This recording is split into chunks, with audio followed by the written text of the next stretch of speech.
45 years after independence, jiggers are still a major problem in Kenya. It is estimated that more than 2 million people are affected by jiggers in the country.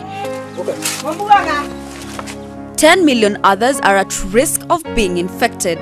The jigger menace is all over the country and no district can boast of having eliminated the menace. Even former President Daniel Arap Moi wonders what could have gone wrong that we still have jiggers in Kenya nearly half a century after independence. Where did we go wrong that jiggers can still torment people in the 21st century with such advancement in medical science? As the government strives to achieve its economic goals of Vision 2030, this small pest is proving a thorn in its side. Jigger infestation boils down to poverty and poor hygiene. Jiggers, though small, can bring untold suffering to victims. Special interventions are necessary to break the vicious cycle.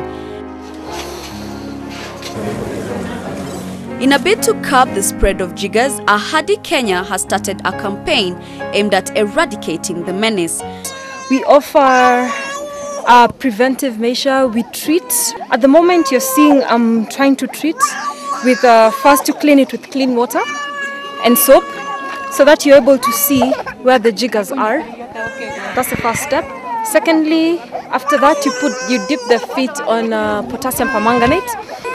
Thirdly, after that you have to apply some petroleum jelly because the potassium permanganate leaves the skin very dry. Thereafter, because you have treated the person, as Ahadi you always take an initiative or a further step to go to their homes, check how their home is, and also we fumigate. We have a 7 powder, which one we use to fumigate. It has a residue period of about 6 months. The infestation is all over the country and more than a dozen people have so far died after jigger-related complications. Many others have been hospitalized across the country with serious jigger infestation. We call them referral cases. They are cases where you find that it's affected on very extreme areas. And if it's something that Ahadi cannot do, we are in coordination with the Ministry of Public Health, where we take them to the dispensaries, government dispensaries, and they get treated. The only thing is you always appeal to government that they waiver the charges because these people cannot afford a pin to remove a jigger. So they're actually charged to go get treatment of jiggers. So one appeal as Ahadi to the government is to waiver the bills or the charges for the jigger infested so that we can have more and more people who are jigger infested to go there and get treated. During its operations across the country, shocking revelations of how Kenyans are suffering are everywhere. The process of physically removing the jiggers can be traumatic and painful. Some people simply remove the jiggers using unsterile needles, increasing the chances of getting HIV. The wounds also act as entry points for other infections. Worst case scenario we've seen where a child who's 7 years old has been transmitted to HIV and AIDS and he's passed on.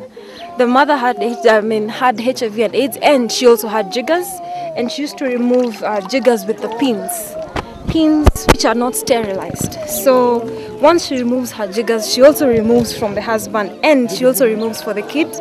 That one causes, that one is tetanus plus HIV and AIDS. Also, we've seen in Kwale where we have a person who's commercialized jiggers. He's actually made it a business where children at the beginning of the term, they always have to go there and get removed, being removed jiggers with a metal bar, a very sharp metal bar. He actually removes it himself and he leaves them wide open. So as Ahadi, we try and at least tell the people that we have a very polite method of removing jiggers, which is painless and pinless, and you can always get rid of jiggers without using any metal to remove it or a pin.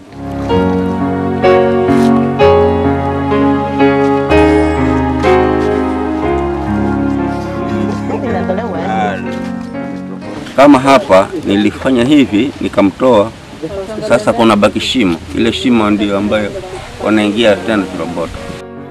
Due to the infections associated with jiggers, the victims, mostly children, are not able to go to school due to the stigma associated with having jiggers. Those who make it to school find they cannot write or play since the jiggers lower their metabolism, as is their energy levels. They end up becoming withdrawn and aloof. The jigger menace has also affected the free primary school education, where children are forced to drop out of school. Instead of being in school, this 5-year-old child is stuck at home, suffering from the pain of removing the pests. If jiggers can totally disable you so that you are unable to go to school, then this is very sad. Because Kenya is a very progressive country. We need to watch out as a nation. While some leaders are taking part in the campaign against jiggers, some are too embarrassed to accept the fact that some of their constituencies are affected. I'll urge the society to take it just like any other disease that we have, malaria, HIV and AIDS, tetanus. Just take it as any other condition we have, which is treatable, which is preventable. And if you have the awareness, spread it to the next person. Do not deny that we have the menace in the country. Special thanks goes to the Minister for Public Health, Beth Mugo, and former Medical Services Assistant Minister, Danson Mungatana, Prime Minister Raila Odinga's wife, Ida, and a host of other leaders for their direct involvement in the fight against the menace. The corporate world, the media, and non-governmental organizations have also been supporting the fight against jiggers. But the campaign to eradicate jiggers is far from over. What is needed is direct government involvement to help in boosting, winning the fight.